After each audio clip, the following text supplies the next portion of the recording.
Assalamualaikum teman-teman, kembali lagi di Rens Family YouTube channel. Nah teman-teman, di video kali ini aku ingin sharing mengenai tips hemat dalam belanja sayuran. Nah tapi sebelumnya aku ingin mengucapkan terima kasih kepada teman-teman yang sudah klik video ini, dan buat teman-teman juga yang sudah mendukung channel aku sampai sekarang. Semoga teman-teman selalu diberikan kesehatan dan diberikan rezeki yang melimpah, amin ya robbal alamin. Ya, semoga tips ini bisa bermanfaat buat teman-teman dan bisa diterapkan.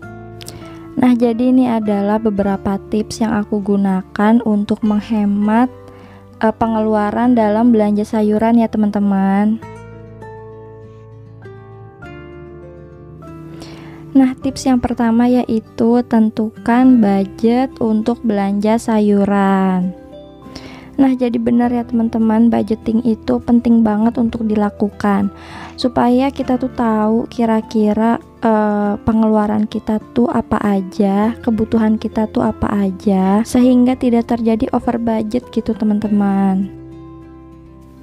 Nah jadi budget untuk belanja sayuran ini beda-beda ya teman-teman, di setiap keluarga.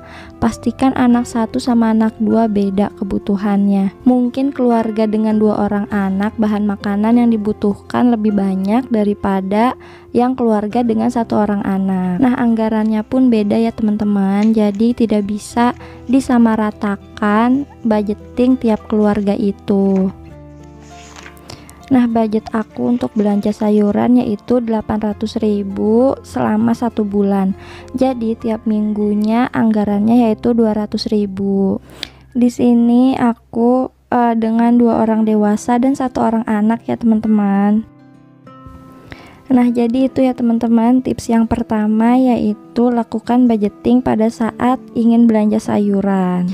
Jadi kalau misalkan kita udah melakukan budgeting, kita tuh bisa mengontrol diri kita gitu teman-teman, untuk membeli sesuatu yang hanya kita butuh aja, bukan yang kita inginkan gitu teman-teman. Nah tips yang kedua yaitu catat bahan-bahan yang ingin dibeli atau yang dibutuhkan. Nah jadi mencatat ini tuh penting banget ya teman-teman, karena kita tuh tahu kira-kira bahan apa aja yang mau kita beli sesuai dengan yang kita butuhkan. Nah misalnya teman-teman udah lihat nih ternyata stok bawang masih ada, tapi karena teman-teman nggak catat jadinya lupa, akhirnya di warung sayur teman-teman beli bawang lagi. Nah hal seperti itu bisa bikin pengeluaran kita tuh lebih banyak ya teman-teman, jadi kita nggak berhemat. Nah jadi ini master shopping list aku ya teman-teman, ini khusus sayuran.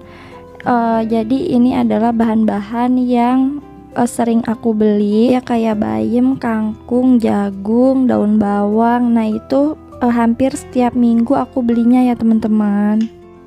Jadi seperti itu ya teman-teman, kita bikin master listnya dulu, kira-kira yang sering kita beli tuh apa aja. Terus kalau misalkan kita lagi butuh, misalkan untuk belanja, nah kita lihat aja, kita contek dari master shopping listnya tersebut. Selanjutnya tips yang ketiga adalah lihat stok yang ada. Kayaknya tips yang ketiga ini cocoknya untuk tips yang nomor 2 ya teman-teman. Jadi kita lihat dulu stoknya, stok apa aja yang masih ada, terus baru kita catat yang kita butuhin gitu. Nah jadi kita lihat kira-kira yang masih ada tuh apa aja. Biasanya kan kita simpan sayuran di kulkas ya teman-teman, kita periksa kulkasnya kira-kira masih ada sisa apa ya di kulkas, di freezer tuh masih ada apa, terus di luar kulkas tuh masih ada apa aja, kayak misalnya bawang atau kentang, kira-kira stoknya tuh masih ada apa enggak, seperti itu. Nah jadi tujuan dari kita periksa stok yang masih ada itu supaya bahan-bahannya tuh nggak mubazir ya teman-teman.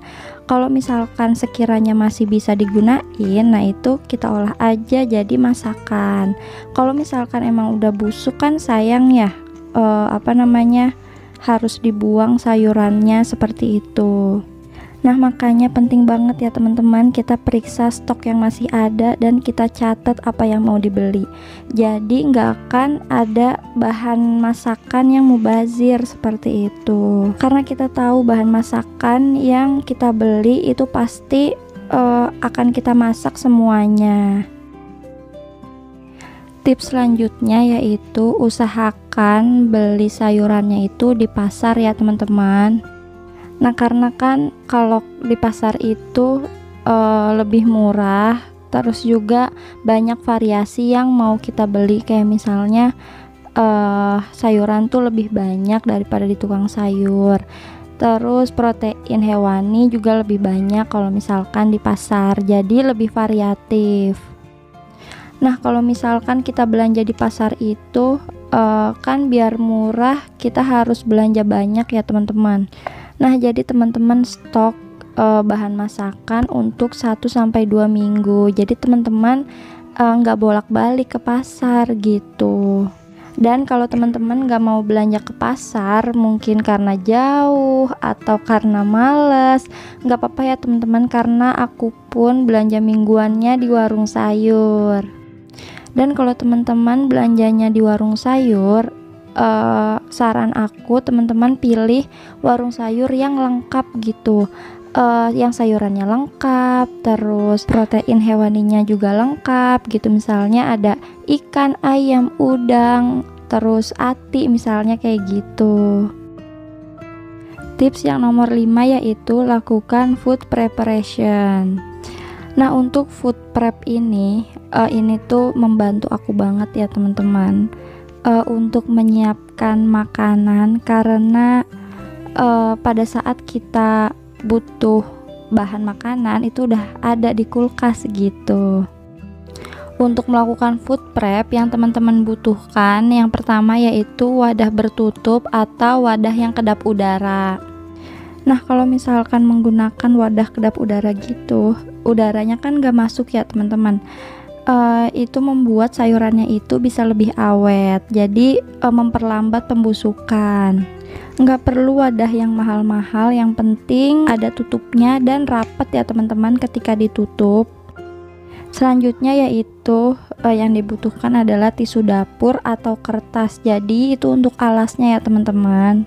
Nah, jadi untuk alas sayurannya kita pakai tisu, terus sebelum ditutup di atas sayurannya itu kita alasin tisu juga, karena biasanya ditutupnya itu suka ada airnya gitu teman-teman. Jadi kalau misalkan di atasnya kita taruhin tisu, nah itu airnya tuh langsung menyerap ke tisunya, jadi bisa memperlambat pembusukan ya teman-teman. Jadi sayurannya lebih awet. Kalau teman-teman gak punya tisu dapur, jangan pakai tisu wajah ya teman-teman, karena itu biasanya wangi.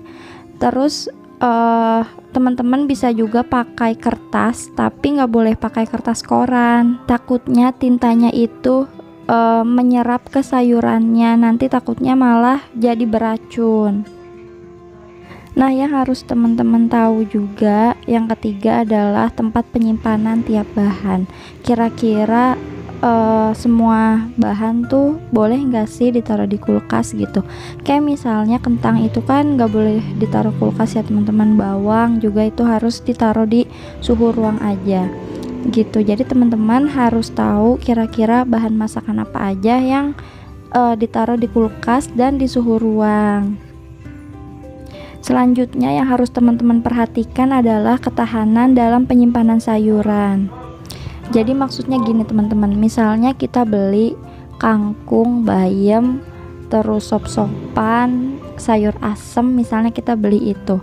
Nah, jadi kita harus tahu nih kira-kira bahan apa aja sih yang harus kita masak duluan gitu. Kira-kira sayuran daun sama umbi-umbian tuh lebih awet yang mana gitu teman-teman. Jadi kita bisa masak duluan sayuran-sayuran yang cepat layu atau cepat busuk. Tips yang keenam atau yang terakhir adalah buat meal plan atau jadwal makan sehari-hari. Nah, jadi setelah kita melakukan food preparation, kemudian kita buat jadwal masakan yang mau kita makan selama seminggu. Nah, di sini aku ada daftar menu gitu ya, teman-teman. Jadi kalau misalkan aku bingung mau masak apa, di sini aku bisa contek masakan-masakan yang sering aku bikin. Nah, aku ada beberapa meal plan. Jadi meal plan yang sebelumnya sering aku contek untuk menu minggu ini gitu, teman-teman. Nah, kadang aku juga bikin meal plannya di note handphone ya, teman-teman. Sekalian searching kira-kira menu apa aja yang mau dimakan gitu.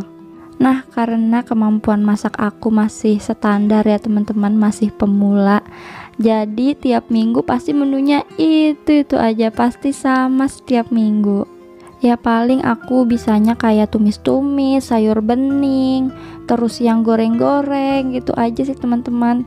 Kalau misalkan buat sayuran-sayuran yang bersantan gitu, aku masih belum bisa gitu, teman-teman, buat ngepasin rasanya. Nah, walaupun kita masih nggak bisa, tapi kita harus tetap belajar ya, teman-teman, sampai bisa. Nah, jadi meal plan ini bermanfaat banget ya, teman-teman. Yang pertama, kita nggak perlu pusing lagi kira-kira hari ini kita mau masak apa ya, karena kan udah terjadwal tuh setiap harinya. Terus yang kedua, lebih menghemat waktu ya, teman-teman. Biasanya kan kalau kita mikirin mau masak apa ya, itu kan membutuhkan waktu ya. Nah, jadi dengan meal plan ini kita bisa lebih menghemat waktu karena kita udah nggak bingung mau masak apa hari ini gitu. Dan meal plan ini sifatnya fleksibel ya, teman-teman. Kalau misalkan teman-teman lagi nggak mau makan menu yang hari itu, misalnya sekarang hari Senin menunya sop, terus teman-teman lagi nggak pengen makan sop nih, ya udah ditukar aja. Misalkan di menu yang hari Rabu yaitu soto ayam, misalnya seperti itu. Nah, jadi gitu ya, teman-teman. Aku saranin teman-teman bikin meal plan karena meringankan hidup kita sebagai ibu rumah tangga gitu, teman-teman. Ya, mungkin itu aja tips yang bisa aku sampaikan. Semoga bisa bermanfaat buat teman-teman dan bisa diterapkan. Nah, kalau teman-teman punya tips yang lain atau ada yang ingin ditanyakan, boleh tulis di kolom komentar ya, teman-teman. Ya, cukup sekian dari aku. Makasih buat teman-teman yang udah nonton. Mohon maaf bila ada kesalahan dalam penyampaian. Lebih dan kurangnya aku mohon maaf. Sampai ketemu di video selanjutnya. Wassalamualaikum warahmatullahi wabarakatuh.